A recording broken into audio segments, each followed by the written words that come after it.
दोस्तों, 2 जुलाई 2024 बुधवार के दिन करीब 400 वर्षों बाद एक दिव्य और दुर्लभ संयोग बनने जा रहा है, क्योंकि इस दिन सभी एकादशी में से सबसे बड़ी एकादशी देवशयानी एकादशी पढ़ने जा रही है।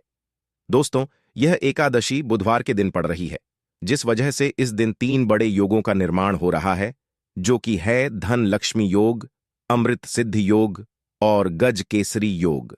दोस्तों, इन 3 योगों के निर्माण की वजह से एकादशी पर भगवान विष्णु और महालक्ष्मी की असीम कृपा बरसने वाली है।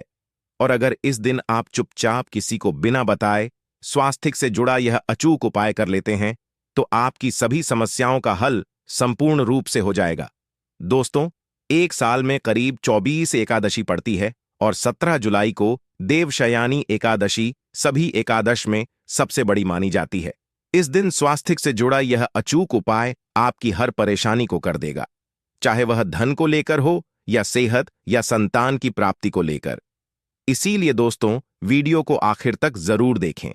और दोस्तों, अगर आप भी अपने जीवन में भगवान श्री हरि विष्णु की कृपा पाना चाहते हैं, तो इस वीडियो को लाइक करके कमेंट में जय श्री हरि जय मां लक्ष्मी लिखना ना भूले। दोस्तों, योगिनी एकादशी का दिन श्री हरि विष्णु को समर्पित है।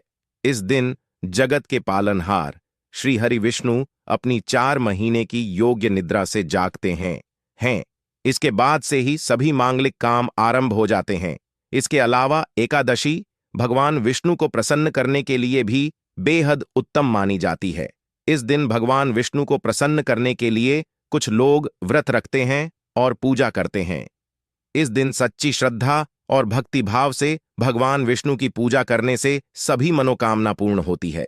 दोस्तों, स्वास्थिक अत्यंत प्राचीन काल भारतीय संस्कृति में कल्या का चिन्ह समझा जाता रहा है। इसीलिए कि किसी भी शुभ काम को करने से पहले स्वास्थिक चिन्ह अंकित करके उसका पूजन किया जाता है। मान्यता है कि ऐसा करने से कामों में सफलता मिलती है, क्योंकि स्वास्थिक के चिन्ह को शुभता का चिन्ह समझा जाता है। इस तरह स्वास्थिक का अर्थ अच्छा या मंगल करने वाला ऐसा बताया गया है। मेन वर्णित है स्वस्तिक सर्वदा रुद्र, अर्थात सभी दिशाओं में सबका कल्याण हो। इस तरह स्वास्थ्य एक शब्द से किसी व्यक्ति या जाति विशेष का नहीं, परंतु संपूर्ण विश्व के कल्याण या वासुदेव की भावना निहित है। किसी भी शुभ काम को करने से पहले गणेश जी का नाम लेते हैं, और हिंदू धर्म में स्वास्तिक को गणेश जी का भी प्रतीक समझा जाता है। वैसे तो किसी भी शुभ काम को पहले स्वास्तिक बनाकर ही थाली में रखते हैं और पूजा करते हैं, क्योंकि ऐसा करने से में खुशियां बढ़ती हैं। स्वास्तिक में 4 तरह की रेखाएं होती हैं और इनका आकार भी एक समान ही होता है। ऋग्वेद की भाषा में स्वास्तिक को सूर्य का प्रतीक समझा गया है और उसकी 4 भुजाओं को उपमा दी गई है। पौराणिक मान्यता है कि 4 दिशाओं यानी पूर्व पश्चिम उत्तर दक्षिण की ओर यह 4 भुजाएं इशारा करती हैं, और हिंदू धर्म में इनको 4 वेदों से जोड़कर भी कहा जाता है, यानी ऋग्वेद, यजुर्वेद, अथर्व वेद और सामवेद। स्वास्तिक की 4 रेखा सृष्टि से रचनाकार भगवान ब्रह्मा के 4 सिरों को दर्शाती हैं, और 4 पुरुषार्थ यानी 4 आश्रम, 4 लोग, 4 देवों यानी ब्रह्मा, विष्णु, महेश और गणेश की तुलना भी की गई है। इसके मध्य में जो बिंदु है भगवान विष्णु की नाभि मानी जाती है, जिसमें से भगवान ब्रह्मा प्रकट होते हैं, और स्वास्तिक की 4 रेखाएं एक घड़ी की में चलती हैं, जो संसार की सही दिशा में चलने का चिन्ह है। यह है स्वास्थ्य महत्ता। इस एकादशी के दिन घर के मुख्य द्वार पर शुभ मंगल चिन्ह स्वास्तिक स्वरूप बनाएं। आप चावल और कुमकुम की सहायता से बना सकते हैं, चावल और हल्दी के घोल से बना सकते हैं, या फिर कुमकुम यानी सिंदूर और घी, सिंदूर और तेल मिलाकर के भी बना सकते हैं। ऐसा करने से वास्तु दोष दूर हो जाता है।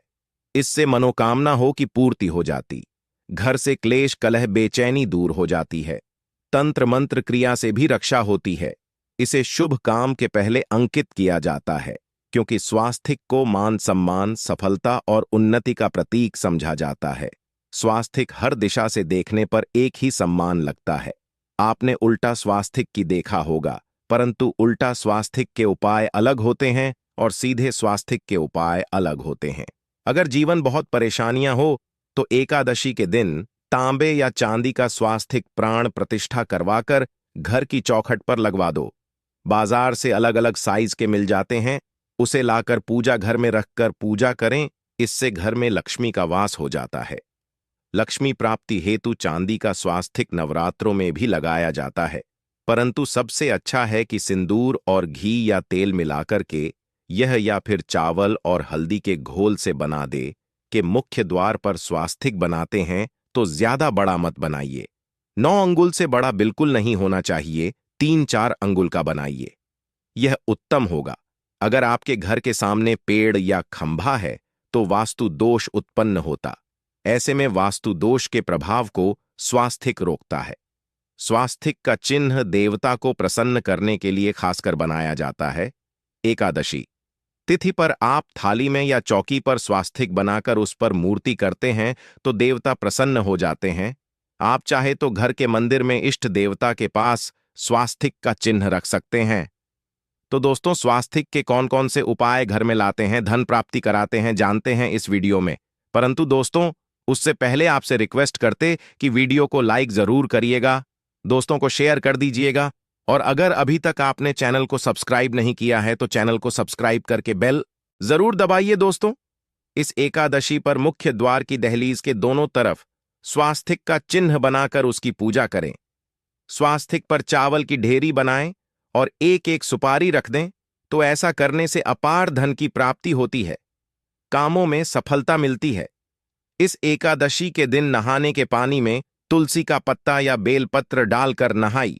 यह स्नान के जल में जब आप बेलपत्र डाल देते हैं तो सभी तीर्थ स्थानों में स्नान करने सम्मान पुण्य फल आपको हासिल हो जाते हैं। आप चाहे तो मैं कुशाघास भी डालकर नहा सकते हैं। एकादशी पर भगवान श्री हरि विष्णु जी के साथ ही माहौल लक्ष्मी और भगवान शिवा की पूजा करें। इस दिन इनके संयुक्त पूजन से आपके जीवन की सारी परेशानियां समाप्त हो जाती हैं। इस दिन आप अपने घर के पूजा स्थान पर एक में कुमकुम से स्वास्तिक बना ले। स्वास्तिक के ऊपर थोड़े से अक्षत और एक सुपारी रख दे। इसे 21 दिन तक वही रहने दे। बाद में सुपारी को उठाकर की मूर्ति के पास रख दे। 2 दिन तक यह बने रहने से आपके जीवन में कभी धन की कभी कमी नहीं होती। इस एकादशी पर आप यह उपाय कर लेंगे तो लंबे समय तक यह आपको लाभ देता रहेगा। पितरों की कृपा पाने के लिए भी स्वास्तिक काम आता है। इसके लिए स्वास्तिक का चिन्ह घर के मुख्य द्वार के गोबर से बनाना चाहिए। इससे घर की सुख शांति बनी रहती है, पितरों की कृपा बरसती है। दोस्तों, कहा जाता है कि एकादशी के दिन पीपल की जड़ में अगर 1 लोटे जल में 1 छुटकी काले तिल और थोड़ी सी शक्कर डालकर जल अर्पित करें तो इससे पितृदेव की विशेष कृपा मिलती है और धन लक्ष्मी भी प्रसन्न हो जाती है। धन दौलत सुख समृद्धि यश मान सम्मान में वृद्धि होती चली जाती है। अगर आपकी कोई विशेष मनोकामना है, उस मनोकामना की पूर्ति के लिए आप एक विशेष उपाय कर सकते हैं। दोस्तों, कई बार लंबे समय तक हम किसी मनोकामना को लेकर चलते हैं, अनेक प्रयासों बाद भी पूर्ण नहीं हो पाती।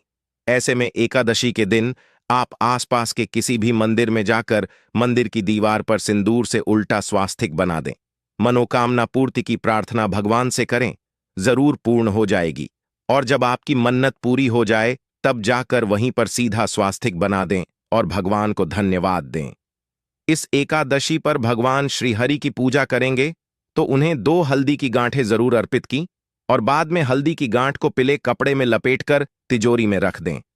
आपने पहले भी हल्दी की गांठें रखी हो है तो उसको ही पूजक वापस रख दे। दोस्तों, एकादशी पर विष्णु जी की पूजा में उन्हें केसर कमल का पुष्प के लिए गेंदे का फूल अर्पित करें। जिस थाल को आप गन्ने से बजाएंगे उस थाल में भी सिंदूर से एक स्वास्तिक का चिन्ह जरूर बना लें। उस स्वास्तिक के दोनों तरफ 2 खड़ी रेखाएं भी बनाएं। फिर उस थाली को हुए प्रभु को जगाए मंगलाचार कीजिए। यह स्वास्तिक का चिन्ह आपके जीवन की सारी परेशानी को दूर करेगा, जीवन में खुशी। इस एकादशी के दिन विशेष मंत्र का जाप जरूर करें। आप मंत्र का जाप कर सकते हैं या फिर विष्णु जी के महामंत्र ओम नमो भगवते वासुदेवाय का, इसमें से किसी भी एक मंत्र का जाप कर सकते हैं। जो भी मंत्र आसान लगे उसका जाप कर ले। इस एकादशी के दिन अपनी मनोकामना की पूर्ति के लिए यह उपाय कर सकते हैं। आप तुलसी में जब जल अर्पित करेंगे तब 1 लोटे में जल लेकर उसमें छुटकी हल्दी, 2-4 बूंदे दूध, थोड़ी सी मिश्री और एक छुटकी अक्षर डालकर ही अर्पित करें। और शाम के समय तुलसी के समक्ष घी का दीपक जलाए, इस दीपक में एक सिक्का रख दें और बाद में इस सिक्के को उठाकर संभाल के रखें। तुलसी को विष्णु प्रिय भी कहते हैं, इसलिए देवता जब जागते हैं तो सबसे पहले प्रार्थना तुलसी की सुनते हैं। वैसे यह सिक्का रोज के दीपक में भी आप डालकर दीपक जला सकते हैं। ऐसा करने से ऐसा का सिद्ध हो जाएगा। फिर जब भी महत्वपूर्ण काम से आप घर से बाहर हैं तो इस सिक्के को साथ में रखकर निकले। आपको काम में सिद्ध जरूर हासिल मिलेगी। इस दिन दीपक का उपाय जरूर ही करें। एक दीपक घर के मुख्य द्वार पर अंदर की तरफ से या फिर पास के किसी मंदिर में एक दीपक, तुलसी के नीचे एक दीपक अपने घर के पूजा स्थान पर इस दिन जरूर जलाए। पूजा के बाद आरती जरूर करें। आरती की थाल में कुमकुम से स्वास्तिक बनाकर उस पर फूलों की पंखुड़ी और थोड़े अक्षत रखकर फिर दीपक जलाकर प्रभु की आरती करें। सर्वोत्तम होगा। परंतु याद रखें कि भगवान श्री हरि विष्णु को अक्षत अर्पित नहीं किए जाते, मां लक्ष्मी को अर्पित किए जाते हैं। अगर विष्णु जी को अर्पित करना चाहते हैं तो हल्दी से रंगा कर्रर ही पी लें। अक्षत अर्पित करें तो दोस्तों विधि विधान से इस दिन पूजा आराधना करें। स्वास्तिक के उपाय जरूर करें और विष्णु जी के साथ ही शिवाजी और माता लक्ष्मी की असीम कृपा को सुंदर बनाए। दोस्तों, भगवान विष्णु की कृपा के लिए इस एकादशी के दिन स्नान करते समय पानी में एक चुटकी हल्दी डाल लें। इसके बाद स्नान करें और पीले रंग के वस्त्र धारण करके भगवान विष्णु की विधि विधान से साधना करें। इस एकादशी के दिन श्री हारिका सबसे पहले गाय के दूध से और फिर शंख में गंगा जल भरकर स्नान कराए। इसके बाद उन्हें पीले रंग के वस्त्र अर्पित कर मानता कि इस एकादशी के दिन ऐसा करने से भगवान विष्णु का विशेष आशीर्वाद हासिल होता है। इस एकादशी के दिन भगवान विष्णु की पूजा करते समय उन्हें केसर अथवा पीले चंदन या हल्दी का तिलक लगाए। साथ ही साथ भगवान विष्णु के प्रिय पीले रंग के फूल और पीले फल चढ़ाए। मान्यता है कि इस उपाय को करने से भगवान विष्णु शीघ्र ही प्रसन्न होकर भक्तों को मनचाहा आशीर्वाद देते हैं। आपके नजदीक भगवान विष्णु का मरना हो तो आप भगवान विष्णु के अवतार भगवान श्री कृष्ण की मूर्ति की भी पूजा करके इस एकादशी का पुण्य फल हासिल करें। ईश्वर की साधना आराधना में मंत्र जप का विशेष महत्व होता है। ऐसे में राम दरबार की तस्वीर अपने घर में लेकर आए और श्री राम दरबार की तस्वीर का पूजन करें, या उनकी मूर्ति या उनसे जुड़ी किसी तरह की कोई चीज आपके पास है तो आप उनका पूजन करें। सारे देवी देवताओं का आपको आशीर्वाद मिल जाता है। हनुमान जी से लेकर सीता माता, भगवान श्री राम और अन्य देवी देवताओं का भी आशीर्वाद मिल जाता है। निश्चित तौर पर अपने घर के पूजा घर में एक साथ आप यह तस्वीर रख सकते हैं। इससे आपके जीवन में राज्य योग की हासिल हो सकती है। दोस्तों, इसी तरह यदि आप अपने घर के पूजा घर में या किसी अन्य स्थान पर यदि